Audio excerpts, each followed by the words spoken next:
Hey everybody, welcome to Office Hours. Welcome. Let me know when you can in the comments if you can see me and hear me okay, and we will get this show on the road. Happy Friday. Welcome.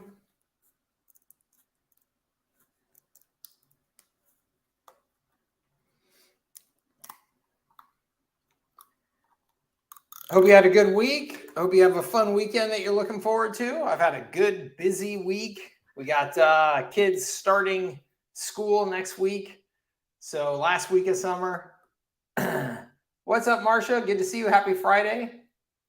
Awesome, Dan. Welcome. Crystal Top Finish. Good to go. Rocket Digital Marketing. Awesome. Brittany. Happy Friday. Awesome. Welcome, everybody. Great to see you. Thank you for joining me on Office Hours. You guys probably know the routine by now. Office Hours is Q&A, which means I have no agenda prepared for you other than to answer questions. So you guys can go ahead and fire away in the comments with any questions that you have. What's up, Charles and Linda? Good to see you. I'm going to go ahead and put the link in here as well for anybody who wants to come on camera and have a conversation with me. So any questions that you have that are longer, more involved, have nuance to them that we need to, discuss, things like that, you can hop on and we will have a little conversation. Paul says kids starting college. I know, I've got one in college too. Look at this. California schools, good sheeple. Funny from the avatar, the AI avatar person now that's joining our calls. Good Lord. More of that junk coming, I'm sure. See, Marcia says, do you ever use any lead list resources for prospecting? Yeah, so Marcia, I have absolutely used many of them in the past. There are some good data services that you can buy contact information from, and I think that the big distinction to draw here that always it always frustrates me only because I see it being sold to people in a way that I think is deceptive. And so you use the word lead list. And so just language wise, terminology wise, to me, a lead is somebody who has actually opted in and said, I am interested in something, right? Versus, what a list broker is providing for you is just a list. I call them suspects, right? So they're not leads, they're not prospects, they're not opportunities. And the reason why, Marcia, I think that this language is very important is at some point or another, if you manage a team of salespeople, you really need to get everybody using the same language so that the language ties to a specific phase in your sales process so that you can, yes, exactly. There we go, Marcia. Good. Suspects, prospects, customers, evangelists. So I just put a lead in between suspects and prospects. But that's great. I love it. I use raving fans instead of evangelists, but perfect. And the reason why this is so important, as you clearly already know, but here for the benefit of anybody else that maybe is newer to managing a sales process and pipeline, is that you want to be able to manage and measure each distinct step of your sales process.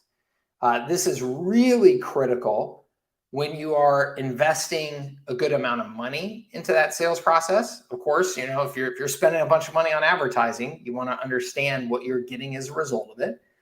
And then if you are managing salespeople and you want to get any sort of predictability about when you think that next customer is actually coming, which is incredibly important in a service business. Okay, it's not nearly as important if you're just selling a digital, a course, or you're selling access to software. But if you're selling any sort of service where you are actually going to have to provide some human labor and the interaction to get that service going and deliver that service, then it's critical that you know when the next customer is coming so that you can accurately predict your resource needs, right? Everybody thinks it's all exciting and sexy to hear that somebody signed on 50 new clients, last month, right?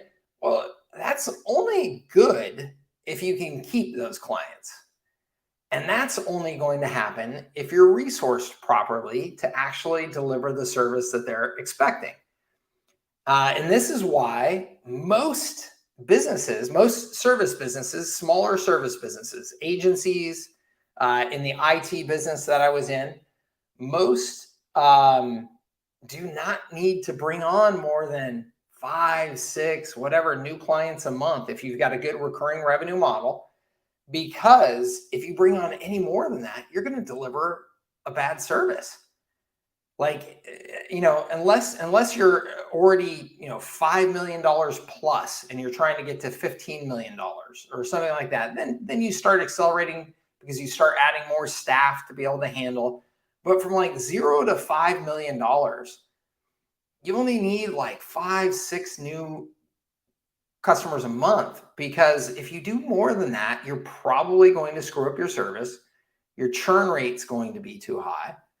And so in your sales process, you really want to know when that next customer is coming with a high degree of accuracy. And the only way you're going to get that out of salespeople is if you have common language for what you call a person that is in, or a business that is in a particular stage of your sales process, and what exactly that means, right? So an opportunity to me is somebody that we've identified, they have a need, they plan on making a decision within this next buying cycle, they are qualified, financially we're a good fit for them, any of those types of things, so that is an opportunity, right? We are expecting them to give us a yes or a no and give us payment and schedule onboarding. Sometime in the next 30 days is usually my sales cycle for an opportunity.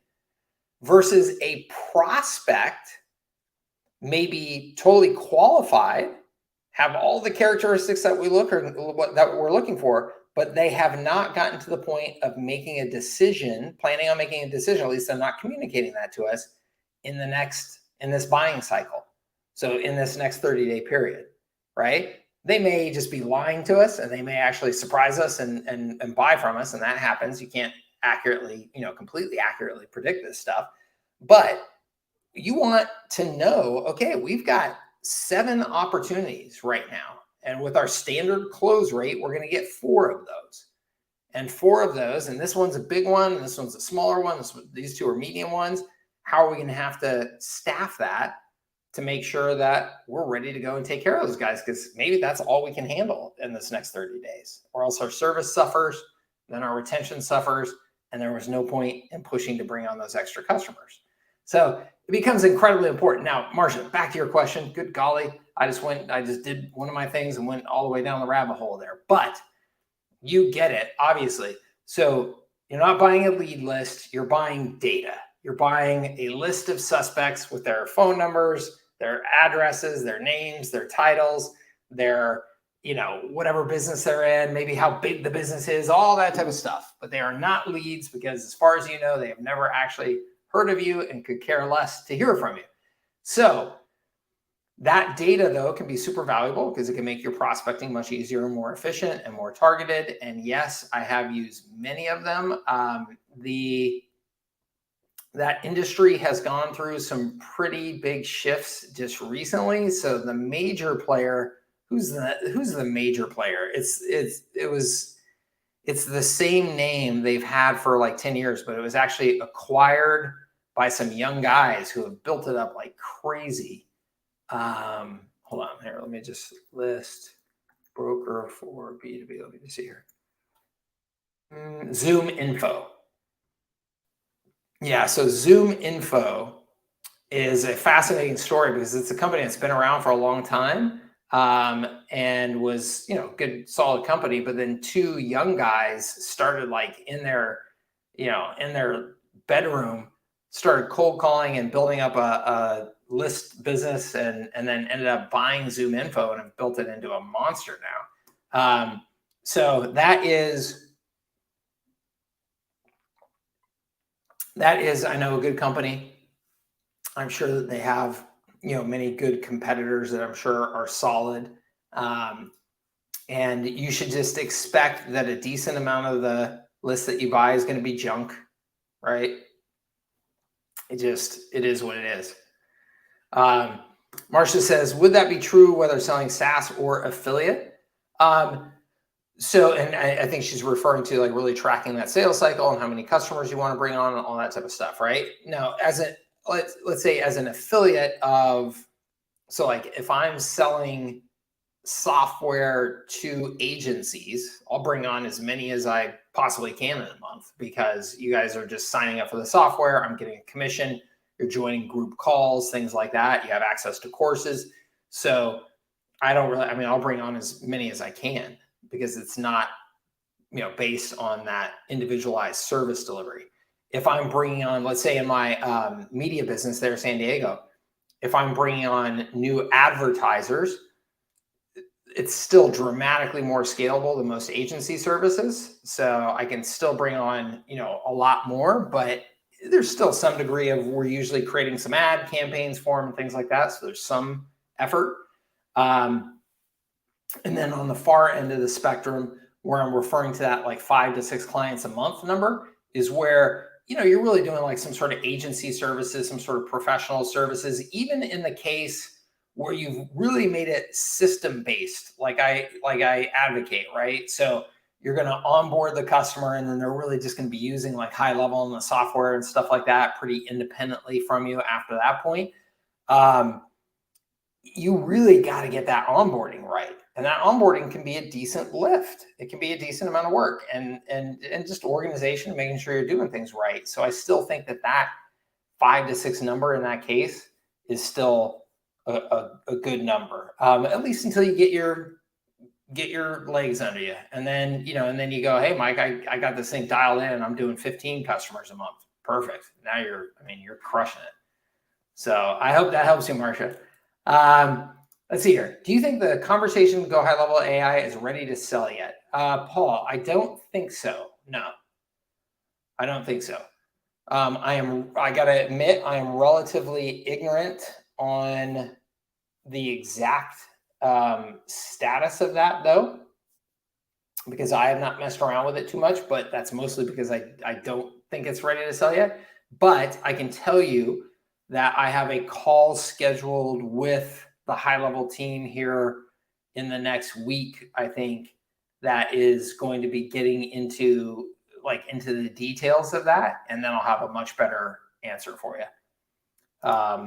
And I think they're doing some big pushes on it right now. So I think it's actually just right around the corner, and it will be ready. I don't think it's a bad time to start digging into it and really making sure you understand what's there, though. Let's see, finally getting things going. Awesome. Just finished up the 5-day challenge. Would you start this way, or do you have any recommendations? Would I start this way, or do you have any recommendations? Zach, I'm not sure. What do you mean by would you start this way? Let me know what you mean there. So the question: when I start a workflow in Drip Drop, I don't put a trigger on the workflow. Is it right? So if you're referring to in HighLevel, because there are things could be handled differently in different systems, ClickFunnels, HighLevel, Drip, all that stuff. But if you start a workflow in HighLevel, you don't have to put a trigger on the workflow. No, you can put a trigger, but you don't have to, because what you can do is you can just add people to the workflow manually. So you could say, I'm going to select these 200 contacts based on whatever criteria you want, and then just say add to workflow, right? So you could add it to the workflow that way. You could also be adding people to that workflow from another workflow. So they could finish a workflow and then you say, add to this workflow next, right? So you don't have to have a trigger on there necessarily. It just depends on exactly how you want to get people in there, and you just got to think through those scenarios. Okay. Do you have any high-level user who needs a bilingual system and have to translate everything for their local market? I get asked this pretty regularly. Yes, I get asked this pretty regularly. And I think that HighLevel is doing a lot of aggressive pushing on making the system multi-language. I know that in some cases that's already the case. It's already there, but I know it's not in all cases yet. And I think that they are pushing aggressively on that. So, but I do hear that. Yes. Are you still using? I'm not using Local Lead Sniper personally. No, I think, and it's been a while since I've taken a look at it. And Paul says, what do you think of Local Lead Sniper? I mean, the last time I looked at it, it looked like a solid way of, essentially building a list of suspects to contact. And in some cases, what I do like about it historically is that there are some trigger events that it can capture to essentially build a list that should be more appropriate for you timing wise. So like, just as an example, if somebody goes and registers a brand new business with the state to be set up, well, that's a good time to sell them domain names. And that means it's a good time probably to sell them their first website and email hosting and all that type of stuff, right? So those types of trigger events is very similar to when somebody buys a new home. That's an incredible trigger event for all kinds of new products and services to be sold to them.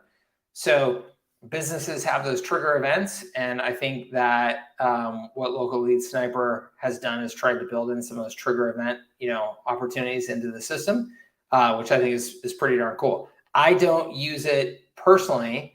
I have not used it personally in a while, just because I've been 100% inbound marketing has been my focus. So it's not that's just my approach, but that's not to say that that's any reflection on the tool itself.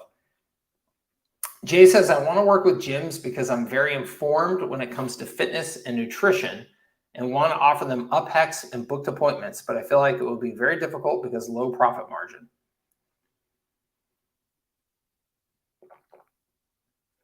Well, Jay, I think that working with gyms it sounds like it's kind of like a passion of yours, maybe. And I think that's great. I think it's always good to work with businesses that you actually, could enjoy being a part of their community every day and talking to them and knowing their language and being a part of their world, because I just think that makes you a better fit. And it will just make your business more fun, right? That being said, what's super important, I mean, it's good that you're knowledgeable about fitness and nutrition, but really what matters in this case is that you're very knowledgeable on, booking appointments and marketing systems and things like that, right? So just making sure that that's your emphasis going forward.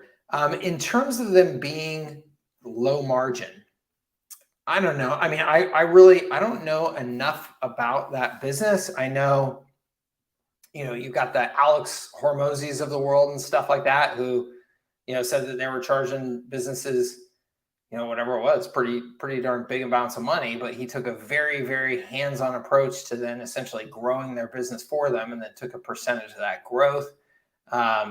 So not sure that that's a model you want to do. It's definitely not a model I would want to do. So it's not appealing to me that he, made that much money by doing that model, because it's not something I would find attractive.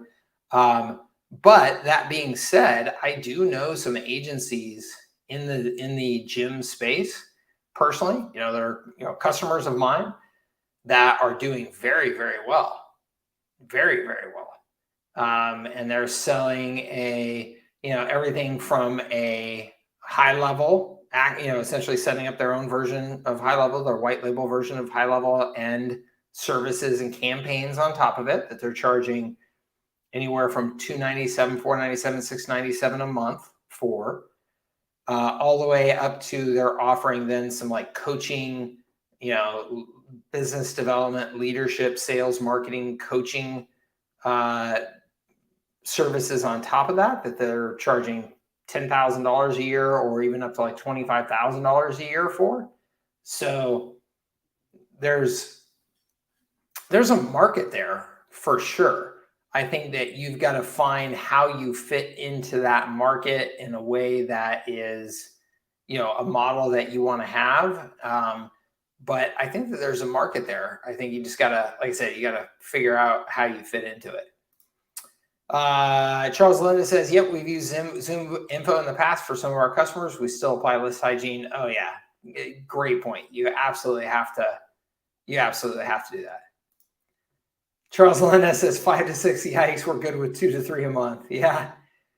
Well, and thank you for saying that, Charles Linda, because I think it's super, super important. I think that people in their minds think that they've got to, they heard about, somebody saying they signed up X hundreds of new customers a month, right? I mean, I've shared my story of signing up X hundreds of new customers in a month, but I also try and tell everybody, when we signed up 300 plus customers in a month, it was nearly a complete disaster.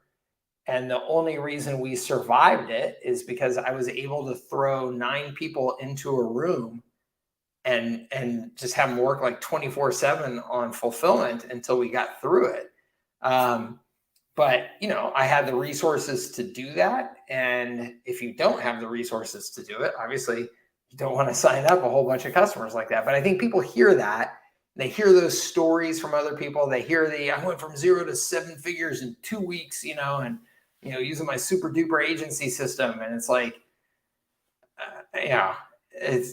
that's not a good thing for 99% of people to aim for. 2 to 3, 5 to 6 sounds good. Marcia says, Zach, I'm doing a 5-day challenge now. Christoph finishes 5-day Facebook challenge. Oh, cool. You're saying that's the challenge that you did. And Zach, I see you back there, bud. Put your hand up if you're good to go. I'll bring you on here. Awesome. Cool. Welcome, sir. Hey, Mike. Hey, good to see you. I've been struggling with the whole HighLevel, getting the whole system together and that. So the thing I'm going through that, I went through the 5-day challenge and, they're doing the text back call messaging features, the big lead in. I just wanted to hear what your thoughts on that. Is that the best way to get started off, or do you have something else that you would recommend? Because I've been going through your leveraging scaling with the 4 R's and that, and I kind of like that myself. But what do you recommend? Cool. So I think that they do not need to be mutually exclusive. I think that they can go together very well. So it sounds like there is maybe a degree of comfort that you still need to get to as to how you make these things work together. But let me just give you how I personally think about it. Okay. So if I have the system for, let's just say we're talking about chiropractors, okay? And I've got this system for chiropractors. It's the growth system for chiropractors. And I pitch it using my whole R4 methodology. And when they come on board as a customer, we are setting them up with this system in HighLevel that then is fulfilling in each of those 4R categories. Okay, so assuming they signed up for the whole thing, we have these certain features that are helping with their reputation, and that can be everything from capturing reviews, which is what most people think about as reputation, is capturing and publishing reviews. But it's also, hey, we built you a website that's now mobile optimized and loads fast, which is critical to your reputation and critical to your reputation with the search engine. So that's reputation. We've got your phone number everywhere so people can actually contact you. That's reputation. We've got a chat widget on there so that people can get support when they want it. That's reputation. So it's not just the review capture, right? So each of those 4 R's, we've got things that are all working in that system. So we're setting up that core system, okay? That is my ideal full customer scenario, is they're on that full thing, okay? Now, so good. I would be perfectly comfortable, though, going out into the marketplace, and I would be selling that vision in the marketplace all day, every day. R4, Shook, webinars, educating businesses on the need for systems, businesses on the need for all 4 of those systems, and that we can provide all of those systems. I would be making that bigger pitch all the time. But I would also then be putting out the, hey, business owners, did you know that you're missing on average 62% of inbound phone calls, and that there's simple systems that we can put in place to help you recover the majority of those missed phone calls and turn them into opportunities. That alone can add 20%, new revenue to your business or whatever, just by doing a better job of capturing the opportunities that are already coming to you. So I can sell that, and I can say, yeah, here's this one particular system, and we can get you started on this one particular system for $97 a month, or whatever the number is. And then while I am selling them that, I am giving the pitch of this is part of a bigger overall set of systems that we use called our chiropractor growth system. And a percentage of those customers are just going to come on to that missed call text back right now. But a percentage of those are going to come in for the missed call text back. They're going to hear my bigger pitch and go, yeah, we might as well let's just do that. That's only $497 versus just $97 for this one thing. Yeah. Awesome. Yeah. Let's go ahead and get on the full thing. So you're going to get a percentage that just stay here at the missed call text back, and a percentage that go on the full set of systems. Either one is fine by me, because if I get them on the full set of systems, obviously I'm making more money, they're sticking longer, all that type of stuff. But even just the ones that I get on the missed call text back, that's going to be super profitable for me because it's such a simple, efficient service, right? And then as they have some success with that, 30 days later, I'm going to follow up and say, hey, how's it going? I just took a look at your account. Looks like you're getting a lot of phone calls through here. This is awesome. I can see a lot of conversations happening. That's fantastic. You seem pretty happy with it? Yeah, good. Awesome. I know we talked about 30 days ago when we were first onboarding you, our complete set of systems. Would you be more interested now in talking about the complete set of systems? A percentage more are now going to say, yeah, now we are. Yeah, we see how this works. Awesome. Let's talk about the rest.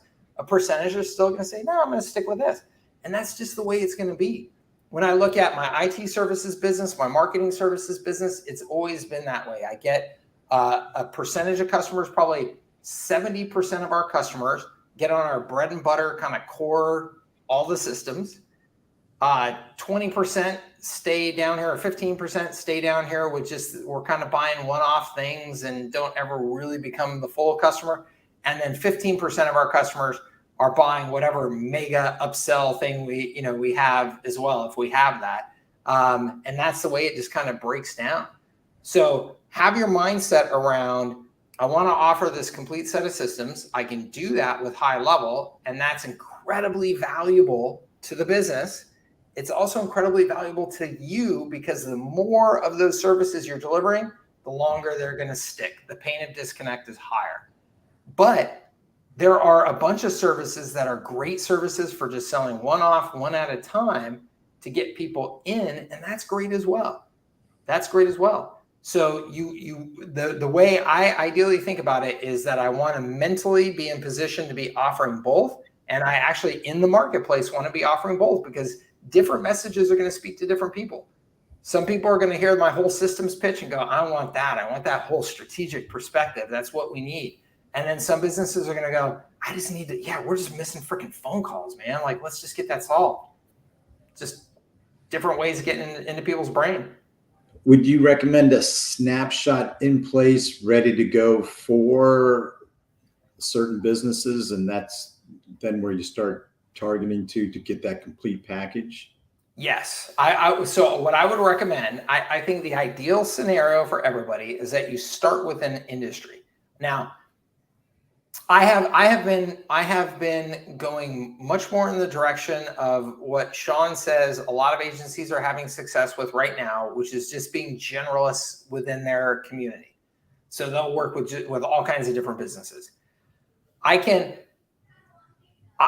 do that just fine because I have a whole ton of experience working with small businesses. I have a whole ton of experience with service delivery and customer management, and I have a whole ton of experience with marketing. And I have enough experience with my marketing that the way I think about marketing and sales is frameworks. And a framework can apply to a chiropractor just like it can apply to a car dealer. That's why having like an R4 or having a 5F, right? Because those 4 R's apply to every damn business. The 5 F's apply to every damn business. So if you're comfortable with that, then do you have to have a snapshot completely set and ready to go for every industry that you want to sell to? No, because if you understand those frameworks, it's not real hard to then set up HighLevel for any business and go, okay, I'm going to apply these frameworks here as I'm setting this up, and I'm going to make a ton of progress for this customer. And then over the next 90 days, I'm going to continue to refine it and make it even better and better. And so you can be more flexible and adapt. But I do think that for a lot of people who are in my community, they don't have that experience that I have. And so it might just make everything easier and make you have more confidence and all that type of stuff if you just go, okay, I'm going to start with chiropractors. And I'm just going to make sure I understand all this stuff so Mike is talking about with chiropractors. So I'm just going to set this thing up for them and sell to them. I think that that's an awesome way to go too. So I think part of this is just your confidence, your experience, and where you feel comfortable. You can do either one. I think it's whatever is going to get you out into the market selling with confidence today is important. So that's my answer, which I know is a little bit wishy-washy. I'm comfortable with the business end of it and the selling end of it. My fear is the high level and the complexity and getting all the things together so that it actually performs the way that it's supposed to perform.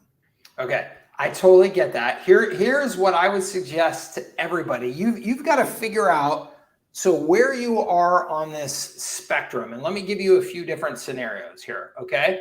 So there's some of you that are obsessively perfectionist about making sure you have everything dialed in before you sell it, right? I've got to know that when somebody presses this button, these 10 things are going to happen perfectly, or else if you go out and try and sell it, you have no confidence. Yeah, total like insecurity about it, right?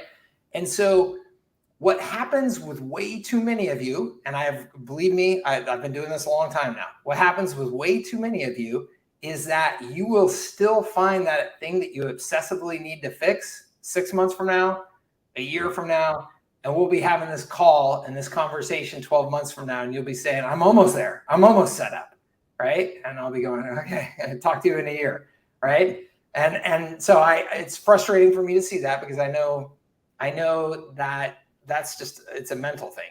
People just get stuck. On the far other end of the spectrum is, I would say, where most people that we associate with pure entrepreneurship are, right? The kind of just gunslinging, like, I'm just going to go out and sell, right? They're just salespeople. They're promoters. And then they're trying to figure it out on the back end.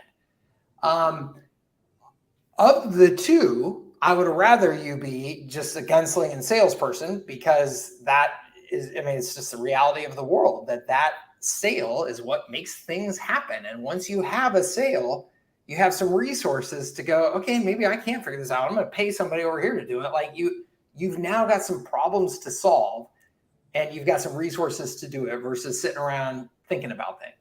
So I would much rather you be on that end of the spectrum, but I understand, again, this is all about personalities. Somewhere in between there is probably reality for most people, which I totally get. Like, I am much more towards the gunslinging to sell side, but I also have some degree of, well, yeah, but I want to make sure I know what the heck I'm talking about and I'm doing here before I go out and sell it. So with HighLevel, the challenge is that it's so big, it's so complex, it's getting bigger and more complex every single day. So literally, you could be sitting here a year from now and still be going out, still trying to get to the next feature, right? So what I recommend to everybody is that you go through, set up your, this is why I do the agency sales funnel bootcamp, and why I have that available. You go through, you set up your entire sales process using HighLevel, so that everything that you are doing is now on HighLevel. Your sales funnel, your website, your follow-up campaigns, your phones, you're messaging people every day on the app, you're doing it on your phone, all that stuff. So you're using it. That alone right there is going to get you 80% of the way there. That there is no reason for all of that setup to take longer than 30 days. I don't care how part-time you're doing it, whatever. So if you got a 50-hour-a-week job and you can only do this in the evenings for a couple hours, put a 30-day deadline on it and hold yourself to it, because it should not take longer than that. And if it does, you're probably playing the mental game of postponing just because it's more comfortable for you. So that's what I would do. And then I would start selling and making selling 80% of my time.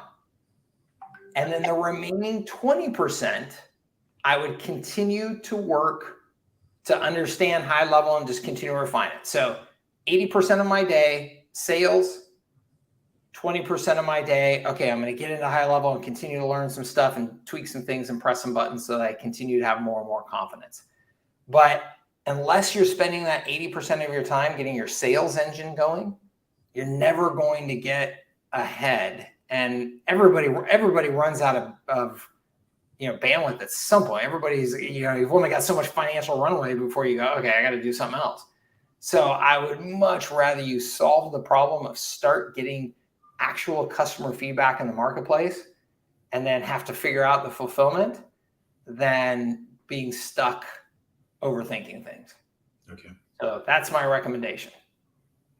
All right. Thank you. Yeah, you bet. Good luck. Keep me posted. All right. All right. Thanks, Zach. Let's see here. Marcia says, where is the agency sales funnel bootcamp? That is inside of the courses.services.scale.com membership area. I mean, you can go onto our website and you can get it there. But Marcia, if you are in any of my programs, you already have access to it. And I say any of my programs. If you're a part of High Leverage Agency, if you're a part of MSP Academy, if you invest in a HighLevel through me, any of those things, then Agency Sales Funnel Bootcamp is included. Okay.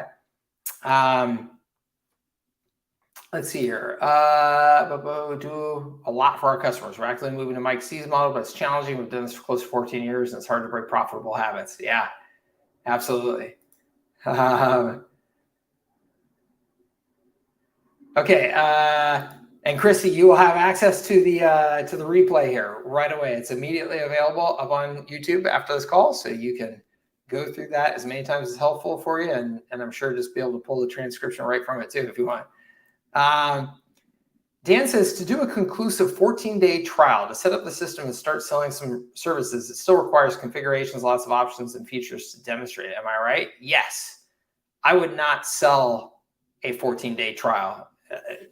In my opinion, I would not be selling a trial like that. I would just be selling.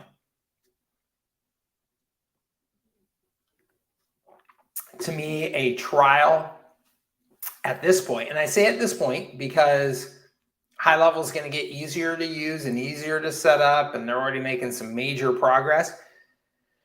then pretty soon you'll be able to offer a trial, and people will just be able to sign up with a credit card and get in and start using the software and have a pretty good experience.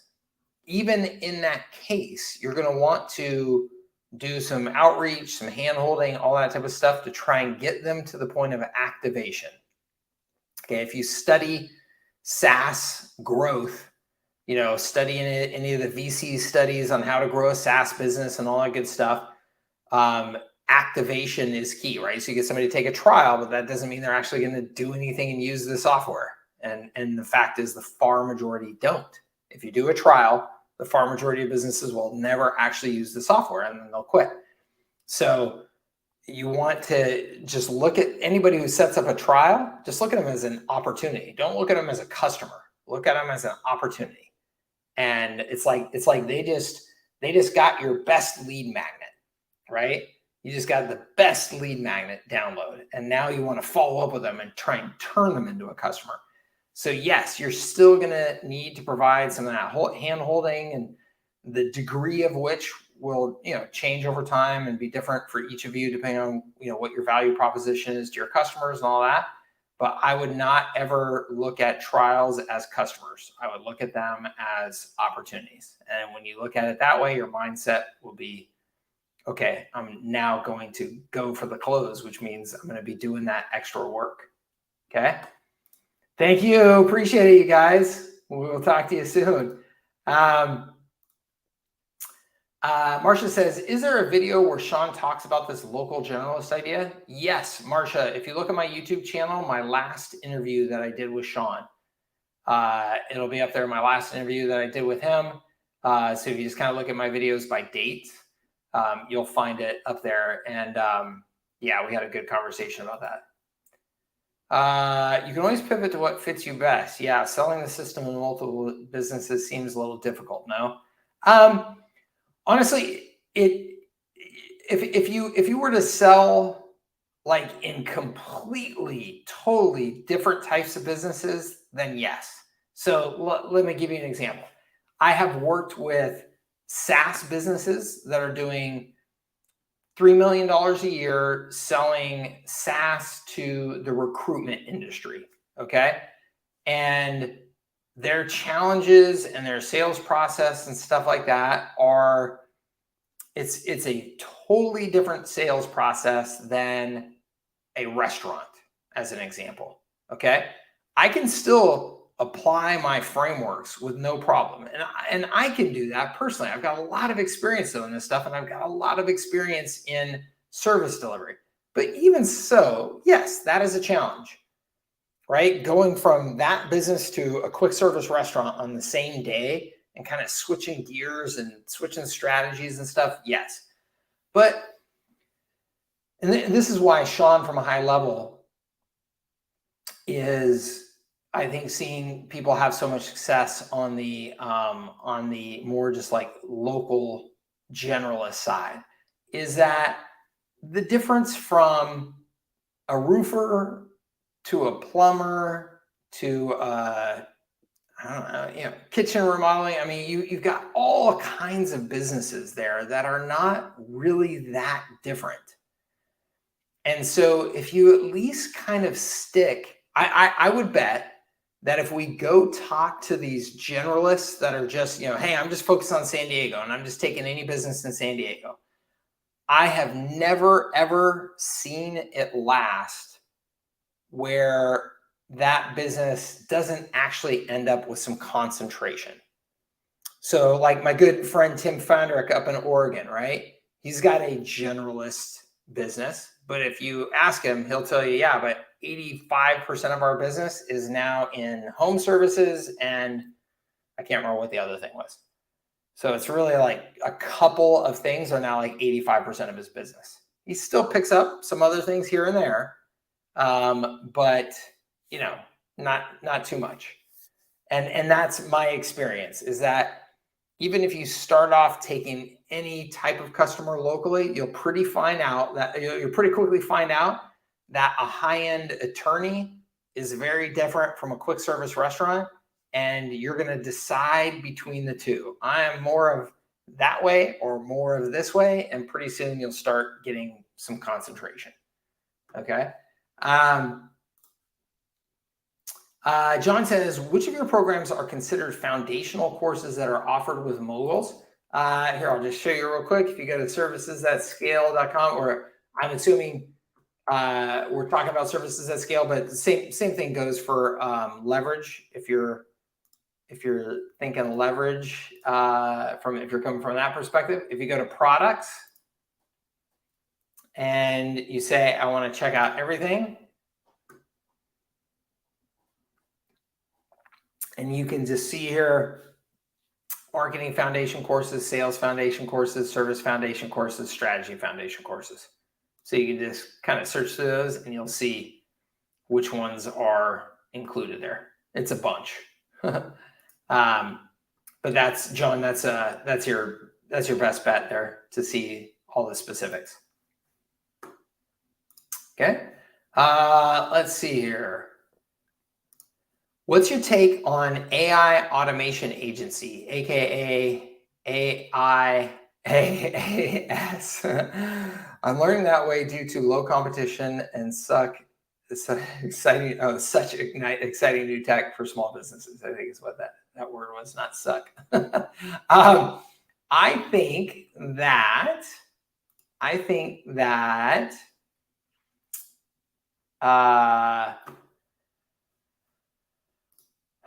think that it is mostly a little bit too early, Drew, to be 100%. I think my fear is that my fear is that there's a lot of people out there that when they hear about this exciting new AI agency, they think it's just going to be some hands-off automagic. I don't have to know anything about marketing. I don't have to, it's just like, I'm just going to set this thing up and it's just going to solve these businesses' problems for them and all that type of stuff. I think that we are still a very good long ways away from that. So really, I think what Perpetual is saying here, automation has been around for a long time already. AI is early stage. I think that really the game is still, how do you help businesses just take advantage of the basic tools that have already been available to them for years that they're not using? Most small businesses are not using autoresponders. Most small businesses are not using a missed call text back. Most small businesses are not taking advantage of building their reputation. So it's really, what's the most efficient way for us to help them finally take advantage of that stuff? And that is a system. It is tools that leverage automation that we then layer specific marketing campaign assets and strategies on top of. So it's not just giving them the tools and saying, here, use the tools. If they could do that, they would have already done that. The tools have been around. So system means that we are layering these things together into a complete resource for them, right? AI is absolutely, I'm a huge AI fan, proponent, believer that it's here and that it's about to change everything. So I'm not dismissing AI. I believe that here very, very quickly, any smart small business will be using AI at their business in some way or another. I'm just saying to you as somebody who's looking at the agency opportunity, that I would not expect that there's some sort of magic there right now that's going to make your life like any easier or make your business suddenly explode because you're an AI agency instead of one of those boring old automation agencies or whatever. Like, small businesses don't know, don't care. They want to grow and make more money. How can you help me grow and make more money? And so if you come along and you say, well, that's because I can use AI versus automation. Okay. Does that really make that big of a difference to me in, as the guy making pizzas right now? I don't know. I think again, Perpetual, whoever the heck you are, I think this is really, really important. Stop chasing shiny objects and solve the problem. And I think that way too many people in the agency space right now that I see are getting into it because there's this excitement around HighLevel and there's excitement around AI. And I think that that's good. I think whatever is bringing energy into the industry is good. But I think that the reality is that the problem that needs to be solved for small businesses and the way that you solve it it has not changed too much and is not, it doesn't really matter at this point whether you say it's automation or it's AI. Like it just doesn't. I mean, the reality is you got to sell a customer, you got to set them up on some stuff. If an autoresponder isn't AI, but a chat bot that can have more of a thoughtful conversation is AI, great. So again, I think mostly, Drew, the AI automation agency is a hook to sell you on signing up for somebody's program. Which I'm not even knocking. I mean, like, look, we all have to come up with hooks to sell programs. That's the way the world works. That's the way sales and marketing works. So I'm not even trying to beat up whoever is doing that. I'm just telling you, I think that right now it's more sizzle than it is steak. Okay. Let's see here. Just asking you quick, what is your recommendation on A2P, doing it for the client? Or having them do it? I would recommend that you do it.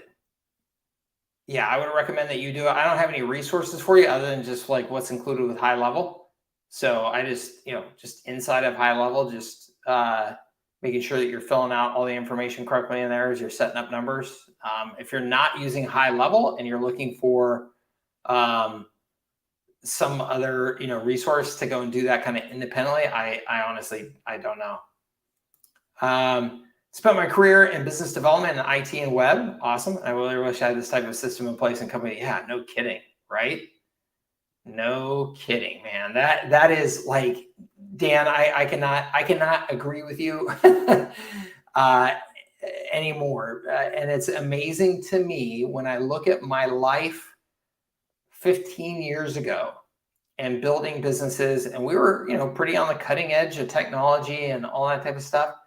All of the things that I don't have to spend money on and don't have to do now because of HighLevel that I had to do back then are crazy. And how much easier then my business is to run, how much more profitable it is, all that stuff. It's crazy. It really is. So yes, I 100% agree. Tim Fondrick, Marcia, Fhandrich, really, really great guy, really great wife as well, Pam, up in Oregon, and they're doing awesome things. So get to know them and check them out. They've got a great business and they're doing really cool stuff. I just typed his name into the chat there. Awesome. Thank you, Dan. I appreciate it. Rakeem says, Mike, I'm in the early stages of building a local media property. Sweet. I love it. What can I sell at this point to local businesses without a newsletter? Social ads? Yeah. So Rakeem, first, congratulations. And I'm psyched to see that you're doing that because, I love that business. So I think the most important thing, Rakeem, if you haven't seen, I did a presentation. I've done presentations at some point where I talk about how media is alchemy. And media is alchemy. It really is. I mean, if you think about the media business, let's take a magazine. Okay. When a magazine launches, it doesn't exist. There's no paper, with articles and ads and images being sold or delivered any place. But for like 3 months leading up to the launch of the magazine, there's going to be sales teams just out there selling, hey, I'll sell you a full page on this, and a full page on that, and a half page here, and a half page there, and all this type of stuff. And we're going to have 100,000 people reading the magazine and all that stuff. And you're like, well, you don't have anything. There's nothing. And if they don't sell enough, right? If they don't have their alchemy going, then there will be no magazine. But if they go out and get enough people convinced, they go, oh yeah, it'd be awesome to have a full page in a magazine about XYZ getting delivered to these people. Great. Yes, here's my money. It's alchemy. They just created something out of thin air. And media does this all the time in all kinds of different ways, right? Doing events, awards events, and stuff like that. That's alchemy, right? It cracks me up here in San Diego. I just was exposed to another one of these from one of my competitors recently where they sell the best of, awards to small businesses.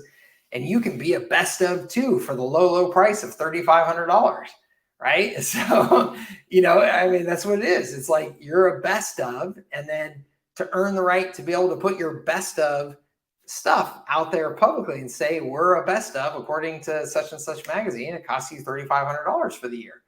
So it's alchemy. So what can you sell?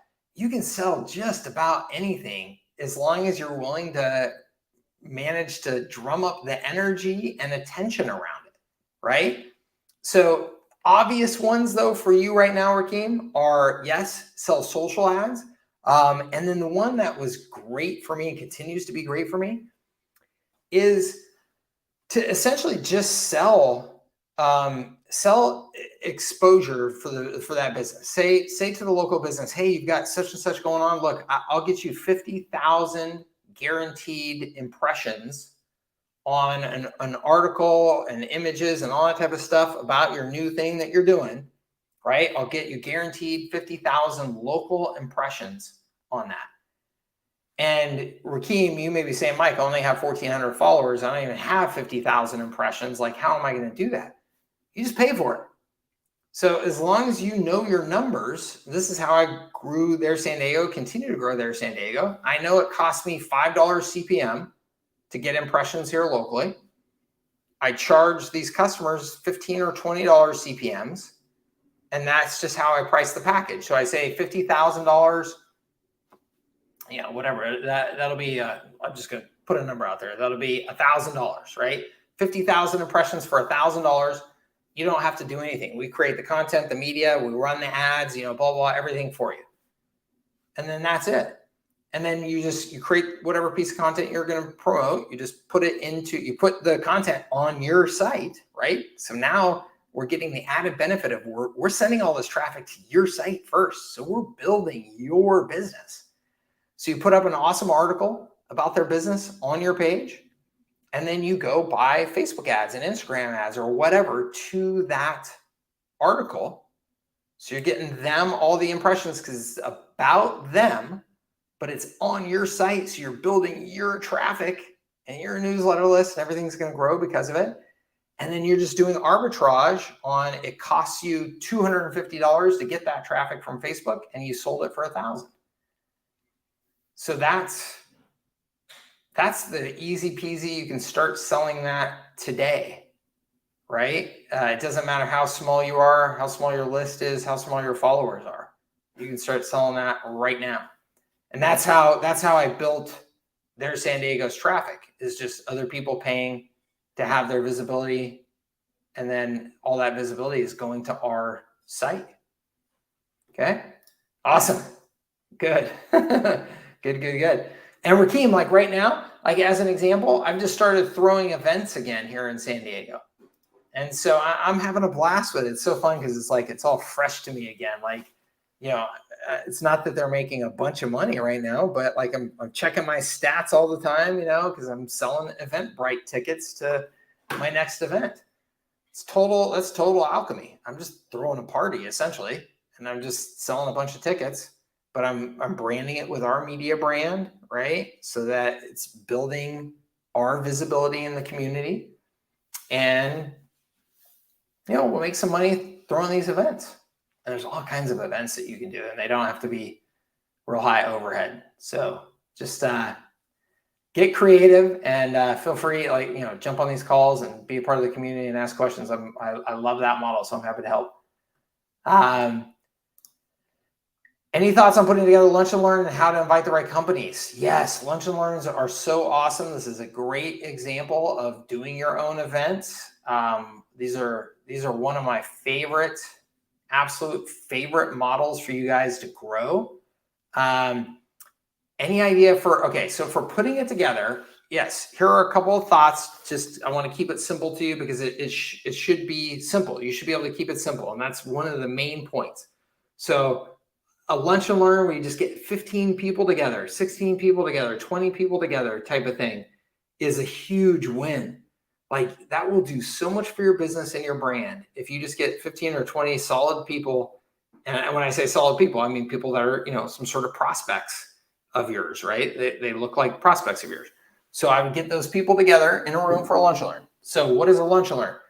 All you got to do is get like a semi-private space in a restaurant or a hotel. I mean, these spaces exist everywhere, right? And just have them put together the menu for you, have them put together the dish for you, all that type of stuff, and just pay, for the lunch. So you don't have to worry about trying to cater anything. You don't have to worry about any of that type of stuff. Just go to whatever restaurant or hotel and say, look, I want 2 like entree options. So customers can choose, and they're experts at this. So they'll go, yep, we have to do a chicken and a fish or whatever, right? You can't, that way you have something for everybody type of thing. And they'll just give you, and here's what it is. It's, $37 per person, unless you want this. And then it's, $48 per person. Okay, awesome. So you pick those options, and then you start inviting people based on who you think are good prospects and who you think are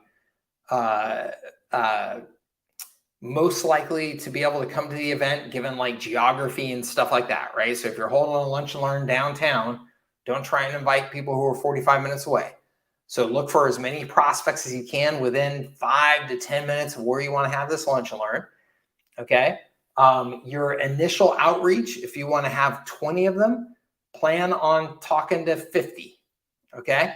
But in my experience, if you make a personal reach, so what I mean by a personal reach is, I don't mean that you have to personally necessarily contact them, manually, but I mean, you send them an invitation that is not just a bulk mass marketing. It's, hey, Paul, I'm hosting a lunch and learn coming up. These are the dates and times. I thought it would be a great fit for you to come.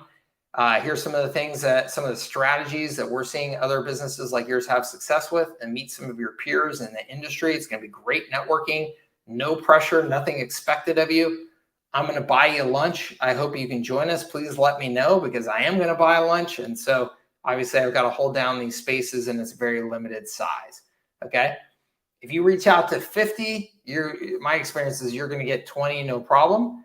And then from those 20, here's a trick that I learned from, I can't remember if I learned this, I think from Perry Belcher years ago. Perry Belcher, I was in a mastermind with him, 15 years ago now or whatever. Smart dude, crafty dude. And he does lots of in-person events. And what he found is that if you get somebody to commit to their food choice, then they are like 80% more likely to actually show at the event. So, and here's how it goes, Paul. It goes, hey, Paul, we've got this awesome steak or this awesome fish choice. Which one would you like to have there at lunch? And Paul picks the steak. And I go, awesome, great choice, cool. And how do you like that cooked? Medium rare, awesome, great. We've got it all set, reserved, and it's going to be there for you at lunch. Okay. Now, mentally, just that extra commitment of, oh, geez, they're going to have a steak there for me. Paul is 80% less likely to bail on the lunch just because of the stinking commitment to the food. It's like they don't mind screwing you over, but if they screw you over and waste food, that's too much. So that's it, Paul. And then you get them in a room. You do some networking to start, make some introductions, let people talk to each other a little bit. You give a presentation, right? And then at the end of that presentation, you make an offer. And here's my experience on the offer. The offer is, hey, look, as you know, we provide these types of services to businesses like yours and yada, yada. Here's what our typical packages look like. They range between $497 and $697 a month with a $3,000 to $5,000 startup cost associated with it.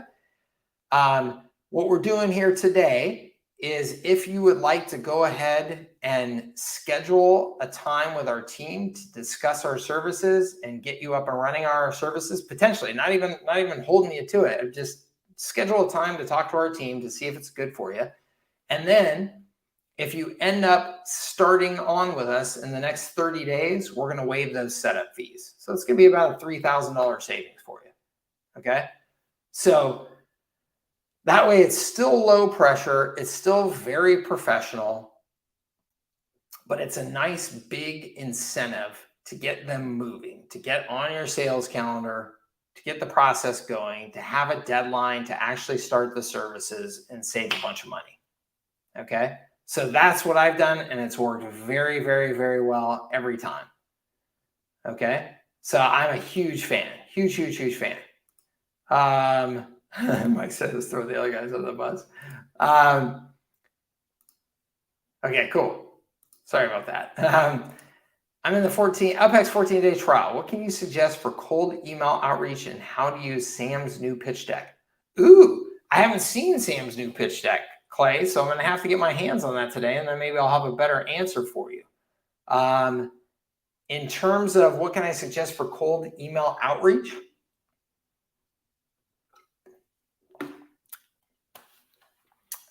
Clay, that it's just a volume and testing game. I mean, really. Keep the emails simple, keep them brief, and just try and get the next step in the conversation going with them from that email.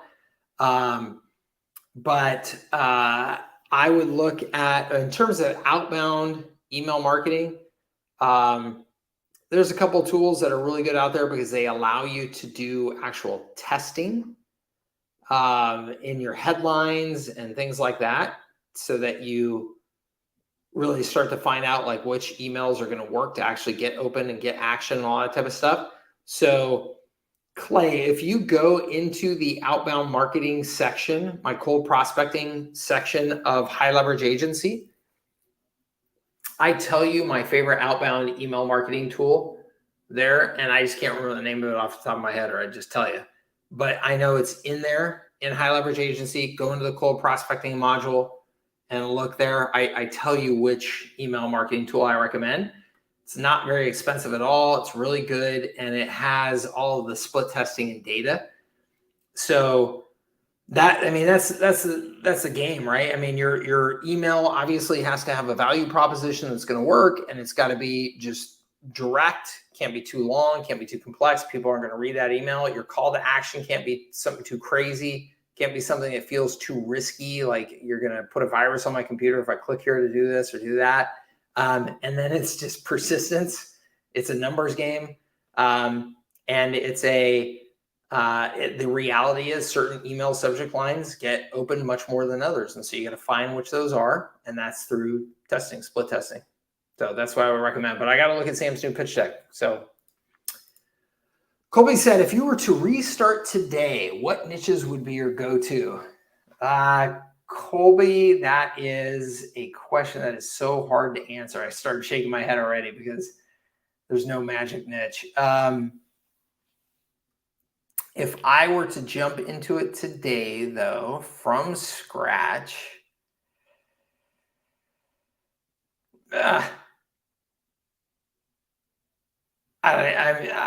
I honestly, like, I would do exactly what I'm doing right now, which is their San Diego media front end, allowing me to be a very scalable generalist, and then pick and choose the businesses that I want to provide more services to on top of it. And my bet is that there would be just a handful of categories that I would end up putting almost all my attention into.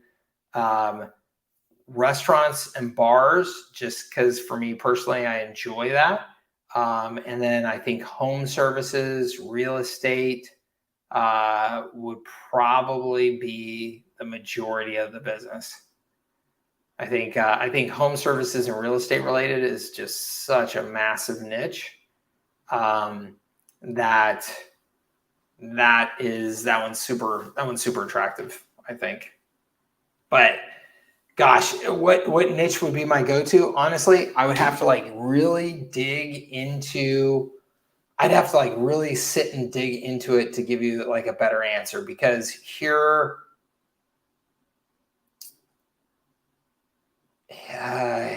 yeah, I would have to sit and really dig into it. My first just gut answer though is home services.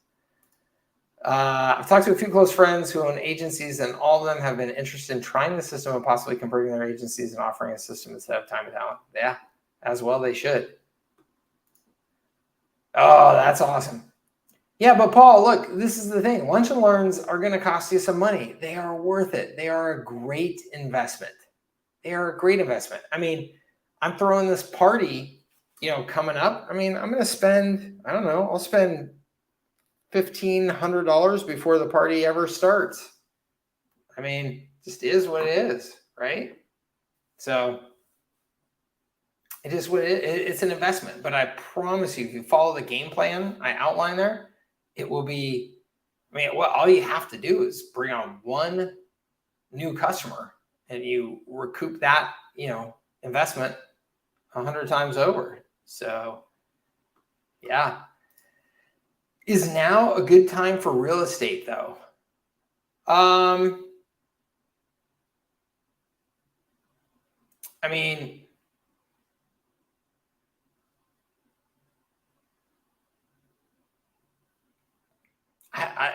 don't know. I mean, the answer to that is, I think the answer is yes. You say with such a low inventory, but then that just makes, I don't know, I think marketing is that much more important and that much more of a challenge for people. So, I don't know. I mean, it's a good question, Marsha. I'm not in that industry every day. So obviously I think a lot of it depends on where you are, all that type of stuff. But yeah, I mean, it's challenging. I mean, obviously with the inventory issue, interest rates, it's definitely a weird market for real estate for sure. So, but I also think if you say, is it a good time now? I also think like if I'm jumping into a new market, like you've got to be thinking at least 5 years out. So if something is not good now, but it's got all the good long-term dynamics that you're looking for, I still think you jump into it. It may just be, tougher for the short term, but that just is what it is. Mike Paul, I don't know if you are on the call right now, but you asked a question in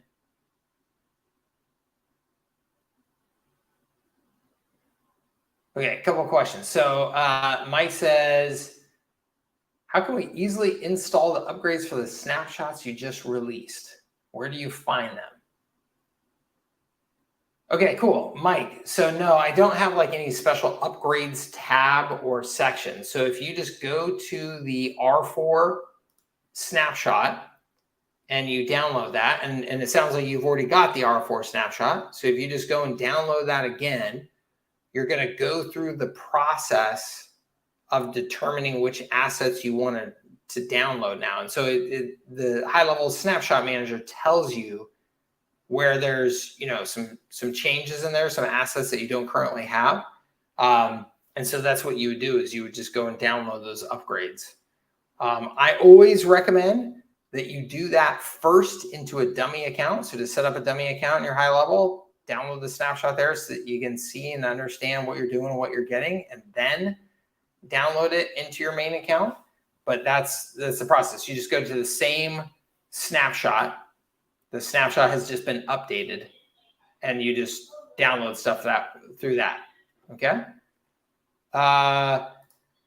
What do I think about websites as a foot in the door? I love websites as a foot in the door. I love websites as a service, as a foot in the door. So essentially saying, hey, look, we're going to give you a brand new professional website, yada, yada, everything for free. All you got to do is pay for our hosting, each month, and that's $97 a month. But you're getting a $15,000 website at no cost. You have to pay for hosting anyway, so pay for hosting with us, and you just tell them your reason why that you're doing this is it's a great way for you to get introduced to new businesses and get new customers and demonstrate what you're good at, and that hopefully they decide to ultimately use your firm for other services as well. But it's a great foot in the door. And if you look at Restaurant Engine,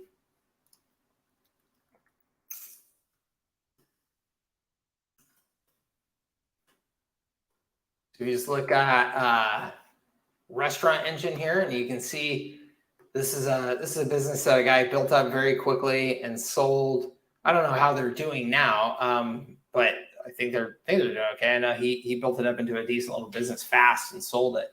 But it's just super, super simple, right? It's like you just need a good website and you need to not pay a fortune for it. Yep. So pricing and sign up right up here on the right, $4.99 one time, and that includes the first month of service. But then you can see here the service plan is $99 a month. The whole point, of course, is they're just trying to get recurring revenue. They're using this a very templated approach to building your website, which is good. It's what you should do. That's why they're focused on one industry so they can make it very templated. And then they have a couple of upsells right here, which is brilliant. And then they have up here, you can see, if you go back, they've got this free consultation. So they still have, hey, you want to talk to a salesperson instead of just signing up, then you can, which is so critical when selling to small businesses. They still want to at least talk to somebody. And then if you look at, where was it actually? I think we can see down here. I don't know. I think that anyway, they might have some additional upsell services that they will offer you once you're a customer. So then they bring you more into like an agency model or sell you more like a HighLevel, system on the back end. Oh, shoot. Gosh darn it, guys. Sorry about that. Hold on. Let me go back over here. Restaurant Engine. This is what I was trying to show you. So restaurant website design, the easy way, right? So just you're a restaurant, you need a nice professional website that's got all the things, and you don't want to spend 15, 20 grand getting a website design. You come here. It's all very simple, templated. This is exactly what I did in the IT industry. Worked like gangbusters. And you can see there, it's $4.99 one time to get your website all designed and set up and everything. And then it's $99 a month to get your hosting and all that good stuff. So they tie, you can see their service plan. They tie, some of the ongoing benefits here. They say mobile website, really, I mean, that's just part of the website itself, but whatever they're languaging the service plan. The way I've always just talked about the service plan is it's hosting, it's security, it's business class support, all that good stuff. And you're going to be buying hosting anyway, right? So, and then you can see they've got these additional options on here. Get a free consultation or get started. I think you always want to just offer those two options. Just let people sign up if they're ready, but most people want to hop on a call and talk to you real quick. So it's a great service. It's a great model. I'm a big fan. Let's see here. I have the opportunity to put together a website proposal for a local high school foundation. It is the Alumni Foundation. Do I offer it cheap, free, or thinking of showing the R4 system? Terry, I think that this is probably, I don't know. I think it's kind of one of those weird opportunities where how much of an opportunity is it really versus a waste of your time? So for me personally, I would never sell a website to anybody that I wasn't then planning on trying to offer websites to a bunch of other customers just like them.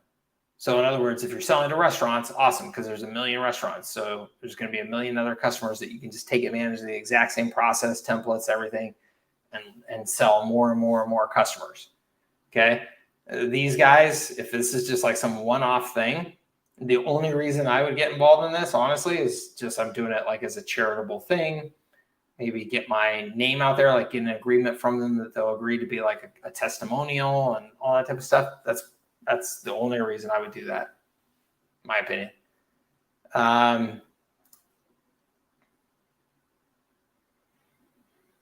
Can you talk about copying an account to create a new account to quickly start a new customer? Yeah, sure. So Dan, what you want to do is you are actually going to set up one account the way that you think that it should be ideally set up, right? So in HighLevel, you're going to set it all up with all the permissions, put all the email campaigns in there, all the website templates, everything that you think would be in there as an ideal first install for a new customer. Okay. And then in HighLevel, you're just going to take a snapshot of that account and save the snapshot. So there's a whole snapshot manager in HighLevel, right? You're just going to go in there, create a snapshot of that account, save it as new restaurant customer snapshot, whatever. Okay. And then in the future, when you bring on a new customer and you go to create the account, in the upper right, and I can show all this to you, but in the upper right in HighLevel, there's a little drop down that says install snapshot. So as you're creating the new account, you just do that drop down button, install snapshot, and then choose that snapshot, and it's going to load everything into that account. Okay. So it's not that you're copying an account, it's that you're taking an account, saving that as a snapshot, and then when you create a new account, you install that snapshot. Okay. Super easy, super efficient. It's the best thing in the world. Colby says, are there any key factors to look for when trying to find quality prospects and filtering out unwanted prospects? Yes. And you hit the nail on the head, Colby, with mindset. It is, in my opinion, all about mindset. Okay. Obviously, you should be looking for basic qualifications. The basic qualifications being, are they in the right business? Do they have the problems to solve that you are trying to solve? Do they have money to pay for it? Right? Those are like the basic qualifications, right? And then from there, in my opinion, it is all about mindset. And here's the big issue when you're selling to small businesses, in particular with mindset. Most small businesses, and I'm going to be blunt here. I love small businesses, but most small businesses, I was going to say are losers. That's a little harsh. Let's say that they have a losing mindset. Okay. I hate to describe them as losers because that's like, it sounds like it's a permanent label. It's not a permanent label. Their mindset, of course, can be changed. Their outlook can be changed, just like anybody's can. But many of them, most of them, have a losing mindset. They don't think that investing in their business is ever worth it. The ROI is never worth it. I'm always going to get screwed. It's not going to be worth it. You're just trying to sell me something. You're just trying to con me something. The marketing doesn't work. I tried Groupon once and ended up with a bunch of jerks for customers who ripped me off. It's all Groupon's fault. The list of things goes on and on and on with small businesses, right? And that's why, that's a major factor as to why most small businesses are small and most businesses are not making much money. There's nothing wrong with a real small business if it makes good money or it provides the lifestyle that you really want, or whatever, then great, stay small. I love that. But if it's small and it's unhealthy and you're trying to get healthy, but you refuse to get out of your own way, right? This is like the overweight person that knows that they're trying to get healthy, but then just will not stop eating junk food all day because like, oh, I don't really think that fitness stuff matters, right? And I don't think it's really worth it. They're just trying to screw me and sell me a diet plan, right? So it's like this person that just won't get out of their own way. So I am absolutely 100% in any conversation that I'm having with a small business that's a potential customer, I am asking questions to find out their mindset. Okay. So let me just give you an example of some of them. Okay. So, and who asked this question? Who was this? Oh, Colby.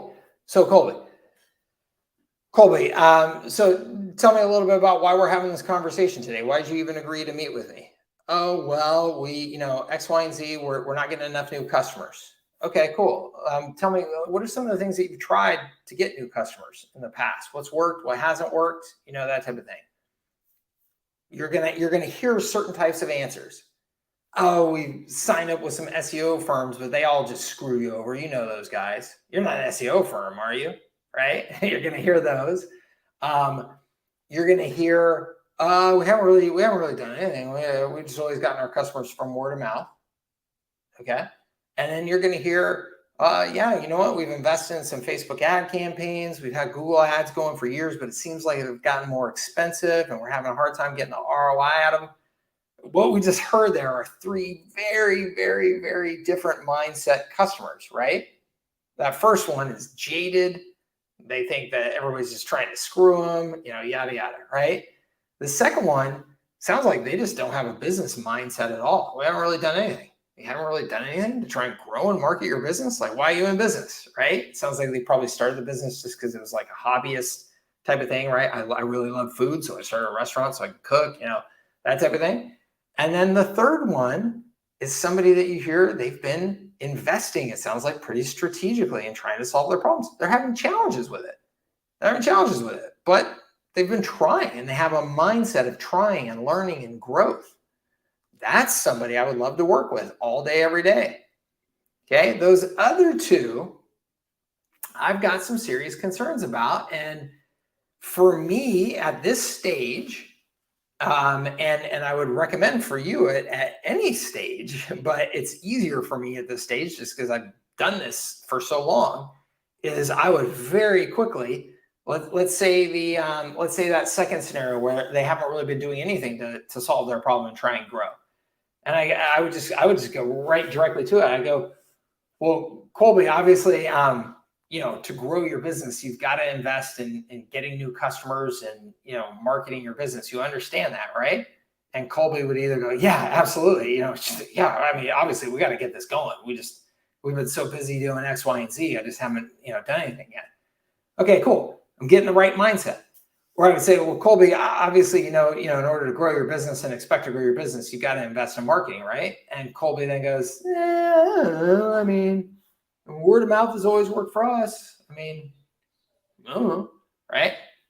Awesome, Colby. Thanks for your time, man. It's been real. Talk to you later. And then that one that was very, very jaded, right? I am just super direct at this point. I would just go, hey, Colby, sounds like you've made up your mind this marketing stuff isn't a good fit for you. Is that right? Am I hearing you right? I would just be like real direct. Sounds to me like, yeah, you really don't like working with any of these agency service providers, do you? Not a good fit for you? And just be really direct. And they either will tell you very directly, yeah, you're right. No, I think it's BS. It's all a bunch of scammers. Or, no, I know we've had bad experiences before, but, we got to continue pushing ahead. I mean, I know we've got to invest in marketing. We got to get this done. So I'm open to hearing what you're doing. I'm open to hear why you think you'd be different than those other providers. Okay, cool. Then let's have a conversation, right? And then the other thing that I'm listening for in particular with small businesses is anything where they think you're the miracle. You're the Hail Mary pass. I've got, 2 nickels to rub together and that's it. And if you don't make money fall from the sky from those 2 nickels, I'm done. You're done, whatever, right? There's a lot of that mindset out there. So if I come across that mindset, again, I'm just super direct.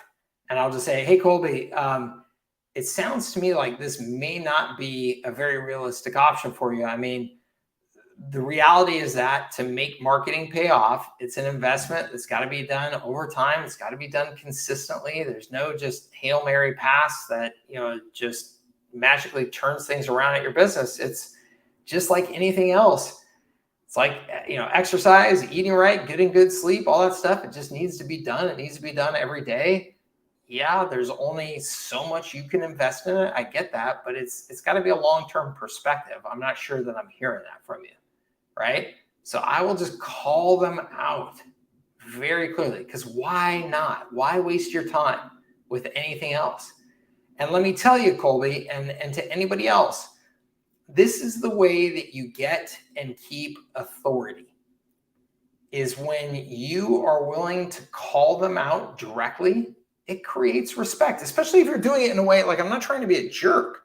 I'm doing it in a way with rapport, and I'm just trying to be honest and direct, and I don't want to waste your time. I don't want to waste my time. I want to make sure that this is a good fit for both of us. And so when you just very directly go anti-sales mode, right? Because they're expecting you're just going to try and close them, sell them. And you just go, Colby, I'm not sure that we're the right fit for you, actually. And here's why. I understand that there are a lot of service providers out there that sell you that they're going to create just some miracle for you overnight.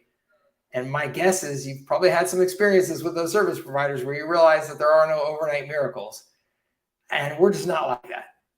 We know that marketing is like breathing. It's like eating. It's like sleeping. It's like exercising. It's got to be a foundational habit of the way that you approach running your business. It's got to be a non-negotiable investment that you make in growing your business. And it's got to be done over time, consistently, just like any of those other things that I mentioned. And so if that's not your mindset, we're probably not a good fit for you. What do you think? When you go into that mode, all of a sudden the respect goes way up. You're not just a salesperson. So those barriers go way down, right? And they start looking at you as a guide, as somebody who can actually help them get them go where they want to go. So that's my approach, Colby. I think that mindset is absolutely the most important of all the things that we just discussed. The other ones are obvious, really. I mean, honestly, right? Are they in the right industry? Have they been around as a business for a little while? They have a need. Are they actually expressing a pain and want to buy something, right?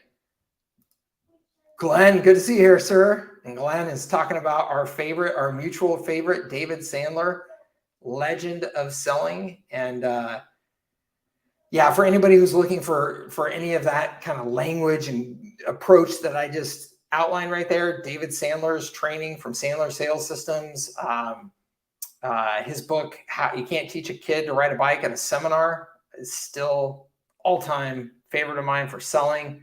Highly, highly recommended. Let's hear. Sorry, this isn't a place. Some of you want to go high-level SaaS, but don't see a high-leverage agency in your academy. Who should we reach out to? Awesome. No, that's totally fine. Reach out to help@servicesatscale.com.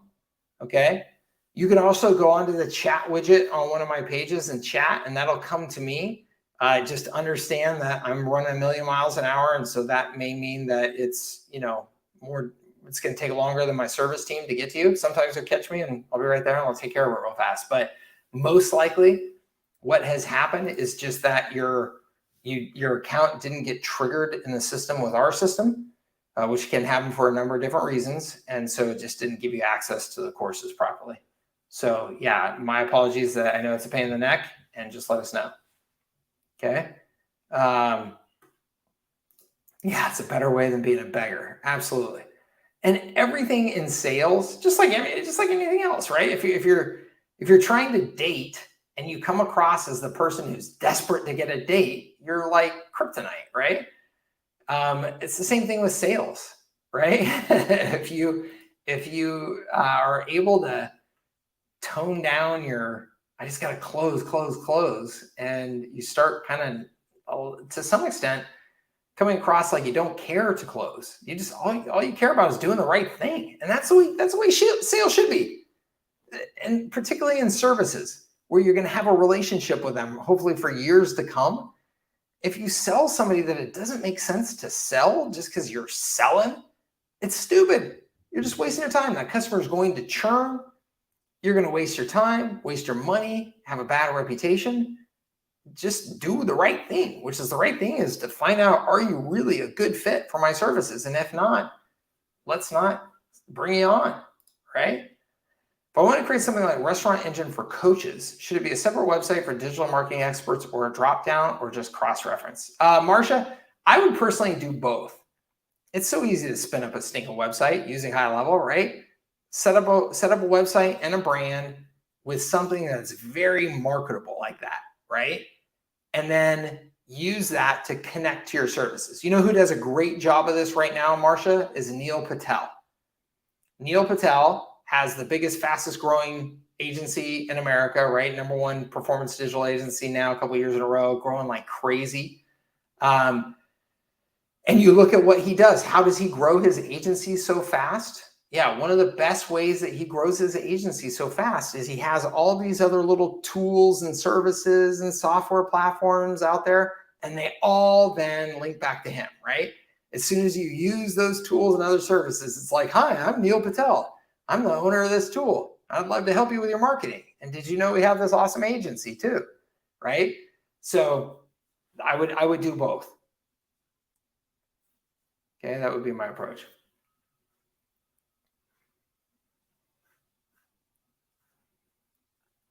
Awesome. Any other questions? Let me know.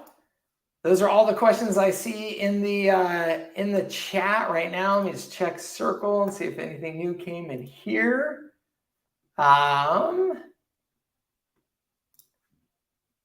Doesn't look like it. Don't see anything in there. So any other questions? Repeat the name, Neil Patel. Everybody should look at how he's building his agency because he's crushing it. He's killing it. He's the big dog.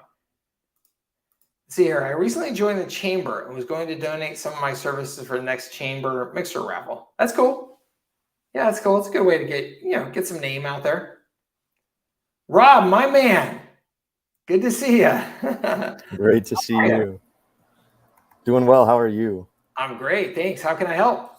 Man, I gotta let you know every time, like seriously, this knowledge and information, the perspective you share is just so fantastic. Like I hope everyone is really like taking this in because I've studied so many different people and everything that you honestly touch on is so on point. So seriously, appreciate you for that. Thanks, man. I appreciate it. Thank you. Yeah. I'm gonna hire you to come on once a call and just say things like that. I'll be your total wingman, cheerleader, whatever. Like, what's going on? How can I help? Yeah. So a couple questions for you here. In terms of like getting people on your system, right? Especially if they're using HighLevel, there's going to be a slight learning curve if they never use something like that, right? So I'm curious in terms of specifically the training aspect, how you kind of think about that and approach that kind of part of the onboarding, but also getting them trained to be able to use these things themselves.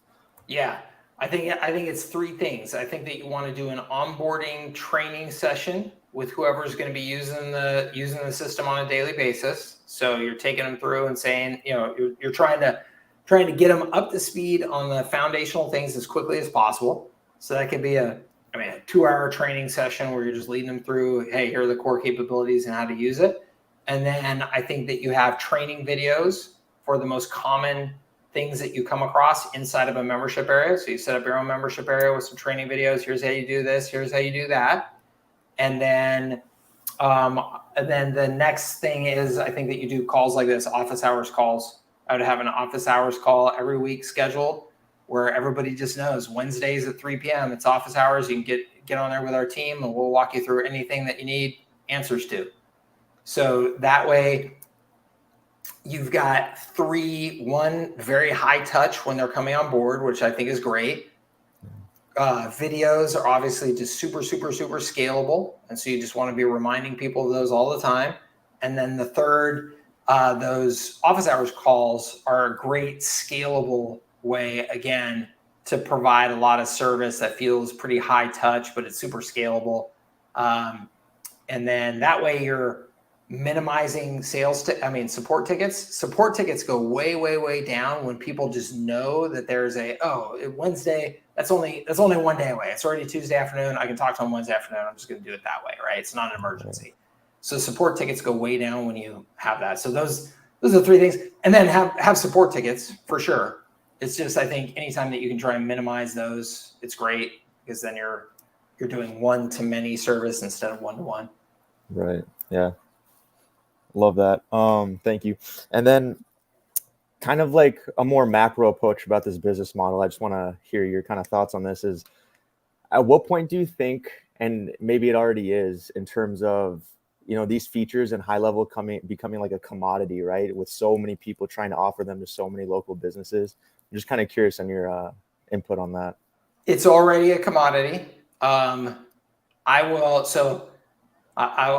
let me throw this out there at the expense of potentially alienating some people, or maybe shooting myself in the foot with my own business or something. But I think that the majority of people should be thinking about this as a way for them to get to a few $100,000 a year of really automated, high margin recurring revenue, and not worrying about going too much beyond that. And the reason why I say that is because I think that that is relatively easy to do, relatively straightforward to do. It's life-changing money. I mean, if you can get 25 grand a month coming in, that's pretty much automatic recurring. That's life-changing money. And to go from there to the next level is going to be dramatically more competitive and a significantly larger investment of time, energy, and money to build kind of the infrastructure to go for it. Like, you're going to have to start marketing a bunch more, selling a bunch more, hiring more salespeople. Everything's going to take a step up that's pretty significant. And it's going to be competitive as shit. There's only going to be so many small business agencies out there that people know about and care to work with. And any market, that's going to be, you know, if it's restaurants in San Diego, I can tell you that restaurants in San Diego know 5 or so agencies, and then the 3 media platforms that they're working with. And that's pretty much it, right? So, you know, there comes a point where if you're going to try and be in the multi 7 figures or 8 figures or whatever in the small business space, it's a much bigger push. It's a much longer, harder climb, you know, all that type of thing. But honestly, to get from 0 to a few $100,000 in recurring revenue should be really achievable by just about anybody who puts their mind to it today.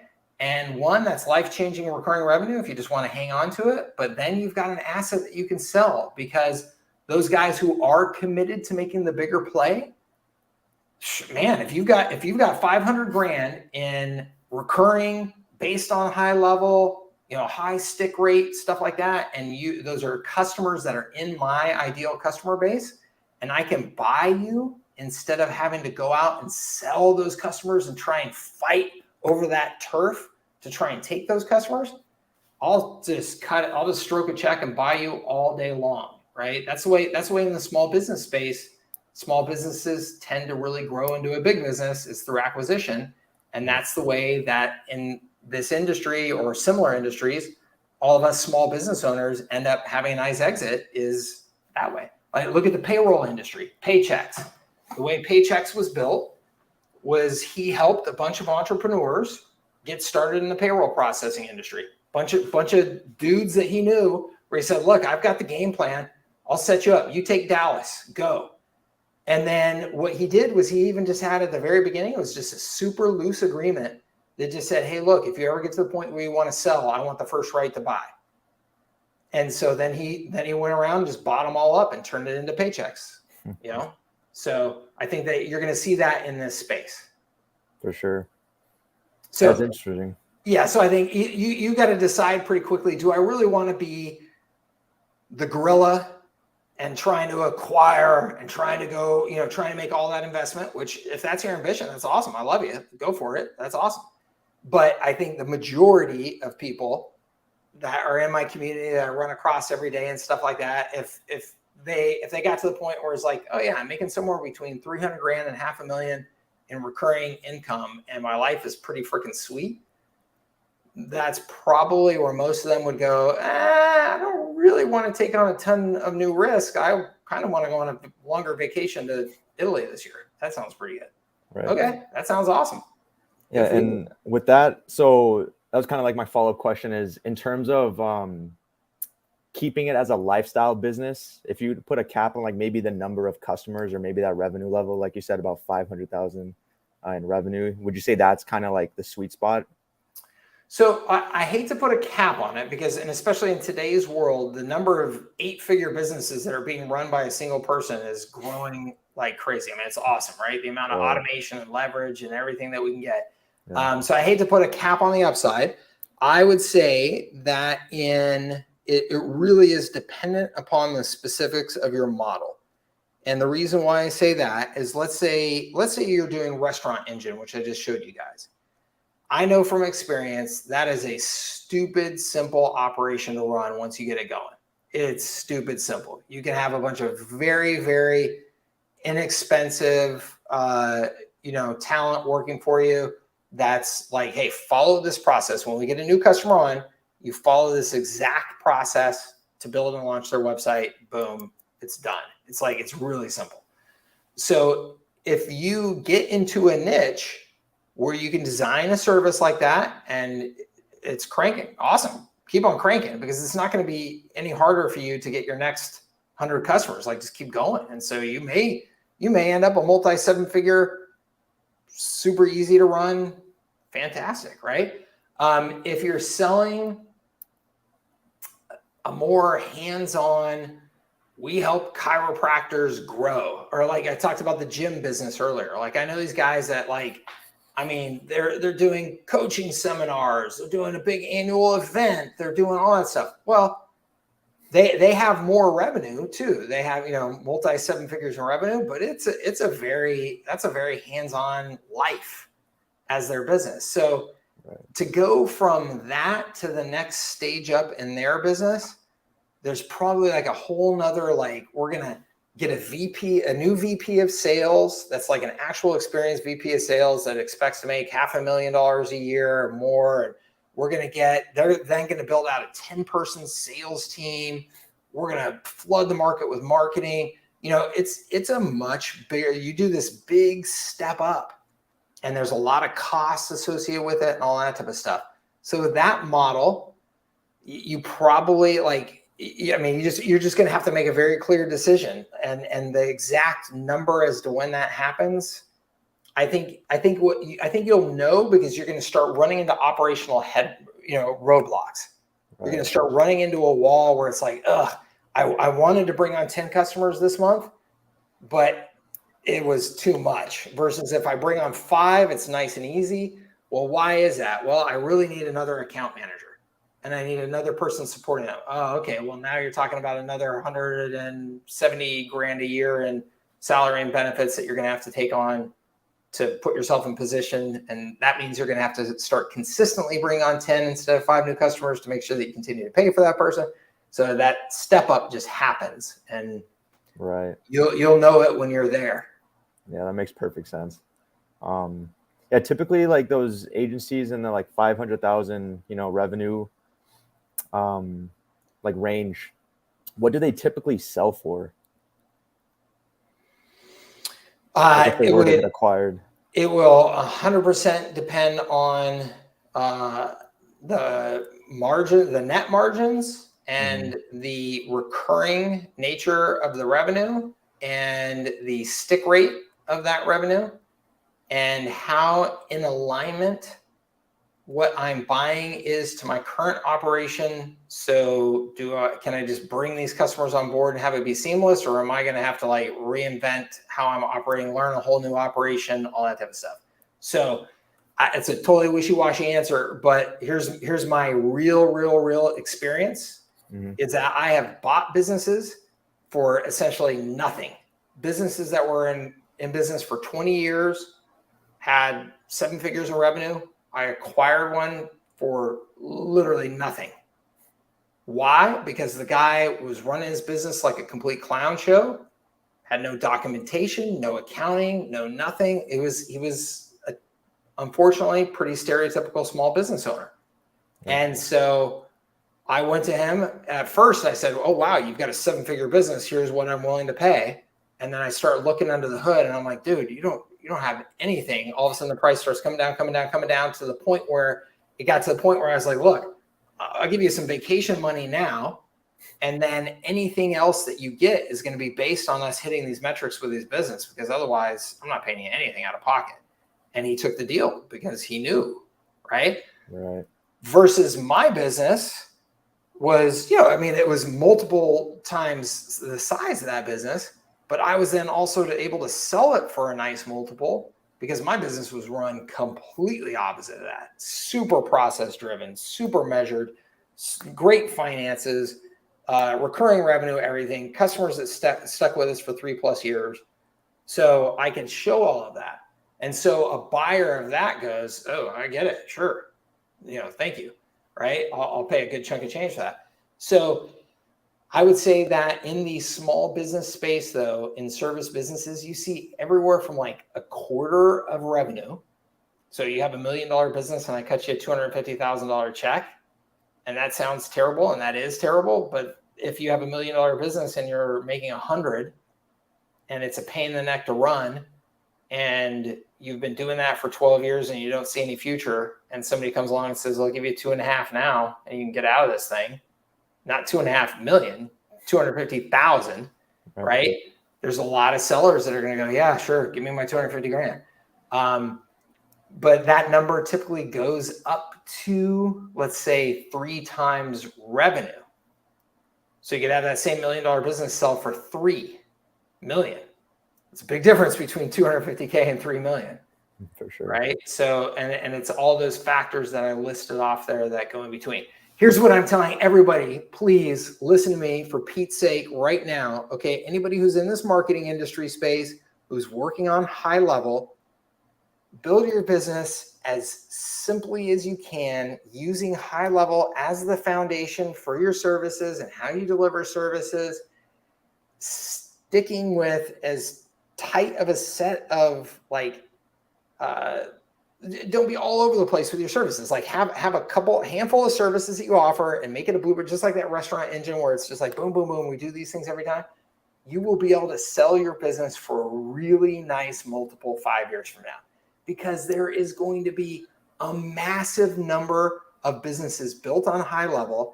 And some of those are going to get to a really good size and be really profitable. And so if you are selling on HighLevel and you've got a whole bunch of additional customers on HighLevel, and that's what they're doing, it's going to be an easy decision for them to go, oh, you've got 500,000 a month or 500,000 a year in revenue. I can give you a 5 times multiple on that. I can give you 2.5 million today, right now. Boom. Awesome. Give me my 2.5 million. And they'll be doing those deals like clockwork, because it's just more customers on HighLevel. That's what they already do. It's easy. It's like owning a software business. It's as close as you can get to it, right? So that is what everybody in this industry should be doing. If you are not doing it that way, I'm telling you, you are missing the opportunity. Right. I think it's important, whatever business you start, you do want to at least have like some type of exit strategy or have some type of perspective of like the end in mind when you build it, right? Yeah, and you should always. So I think Warren Buffett said it best when he said, "Assume that you're never going to sell it, but operate it as if you're going to sell it tomorrow." Right. So you should be in a business that you're like, I'm happy to be in it for the next 30 years. I like the business. I see the future for the business. It's got great opportunity, all that stuff. Right. The trends are all good, everything. But I'm going to run it.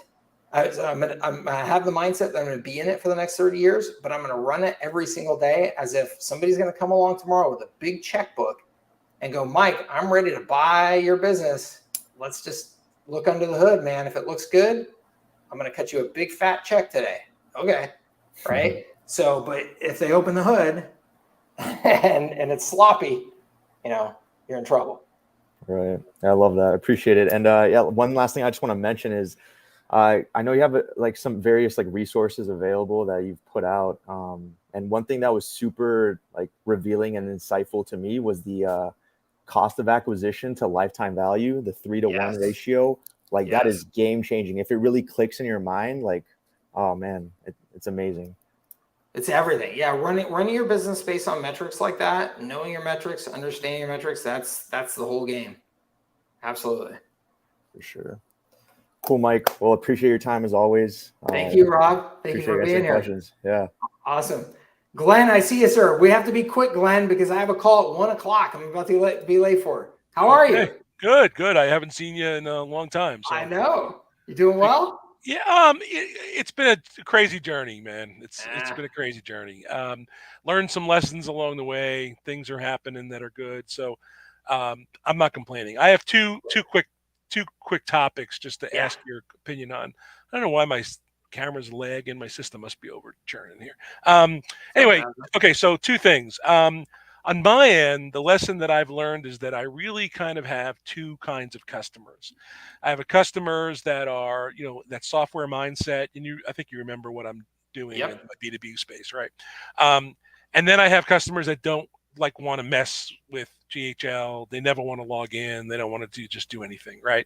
And typically what I find is the ones who do want to, who might go in and use it and actually use it as a tool are probably more of the sales oriented people where a pipeline and things like that would make sense for them. The challenge is on the messaging. So am I offering like a done for you service, which is partially what I am doing, or am I really offering you some software and a CRM? And in my space, they both have validity, but it just depends on who you're talking to. Yeah, I mean, I think one, you have to decide if there's one or the other that you want to offer. But two, I think that you can offer both and it's just fine. So there's a lot of businesses out there that offer the tools and stuff and the price point, and then managed services. And managed services we take care of running a lot of the tools and things for you. So, and the price point on that is a totally different price point, often, 10X the price point type of thing. Right. But I think that you can offer both and you literally just have them side by side. You want tools and software, you want managed services using the tools and software. Yeah. I was kind of going to redo my purchase page and just basically make it like a 1, 2, 3 wizard. Step 1, choose the service you want. Step 2, choose if you want the CRM features or not, that kind of thing. And then basically check out and buy what you're going to buy. So that's kind of just separating those two offerings basically. So, okay. So I think with the managed services sale, you almost always have to do a sales process for that. In my experience, unless the price points are something really weird, really easy to understand. So like as an example, like video editing, like it's super simple for me to just go to a shopping cart and just, it's $2,000 a month for video editing and I get 8 videos and yada, yada. And here's the product. Cool. I'll sign up. I can just cancel if I need to, right? So it's not huge risk. But in most types of B2B services, it's complex enough that they're going to want to have a sales conversation with you. Yeah. And I'm fine with that. I'm not really selling off of, off of an ad or something like that. That's not the way I'm structuring it. Okay. Second question. I know what time's sake. So the other challenge I'm having is for my strategic partner, who is a software company, in doing marketing for them, the challenge I'm having is I'm not been successful in being able to get a decent email list because, of contacts, right? So inside of the businesses that I'm marketing to, there's an owner, there's a general manager, and I'm just not able to find lists of, the lists that you scrape have info at or just general email addresses. So my thinking process, and this is where your opinion might be helpful, was I'm gonna back up and do direct mail with some kind of a QR code offer, something on it to scan, and basically build the list organically that way. And I think that's the only way I'm ever going to get a really good, successful, accurate list with email addresses of individual people. Yeah. How many businesses are we talking about? Aren't you're in a relatively smaller niche, isn't it? Yeah. So specifically with my strategic partner, we have about 800 locations that are running their software. Okay. And Yeah. So I would do that, or I would literally hire a caller and just have them call in and just make that their job is to fill out the database. Like if you Zoom Info that we were talking about earlier, which I know you've used, Zoom Info, the guys who built the business that bought Zoom Info, that was their entire business, was just calling into companies that they knew had high value information. And then they just built up that database of high value information and would just sell it to everybody who needed it. So they would just call into those 800 businesses, get all the data, and then sell you the list. But that was their whole thing, was that we actually go and get the high value data for you, not just the basics, right? And so that's their whole business model. So you could, obviously you can look at the cost of doing direct mail versus the cost of hiring somebody that just, hey, your entire job is to fill out this database every day. And then when they're done, it was a contract and they're gone, Interesting. Yeah. I mean, stuff like Facebook and stuff is not really applicable for what I'm doing. Nah. It's just, maybe for retargeting or something, because then you can retarget them on Facebook, but to find leads, no. Nah, but that's a good old manual effort play. But as long as the manual effort is worth it, it's all good. Yeah. All right. I'm good. Thanks, buddy. Awesome. Thank you, sir. Good to see your face, man. I wish you the best. I'll see you again. Awesome. Okay. Awesome. All right, everybody. Thank you so much, as always, for being here for office hours. Thank you for your great questions, and most important, for being a part of the community. I really appreciate it. And I will see you for next Friday's office hours. I hope every Friday we have them, almost always 11 a.m. Pacific time, 2 p.m. Eastern, unless something's going on with my schedule, which I will let you know in advance. But otherwise, you can count on it. And you can always get the calls scheduled up on my YouTube channel and in my communities and things like that. So thank you, as always, for being a part of things, and we'll see you on a future call. Take care, everybody.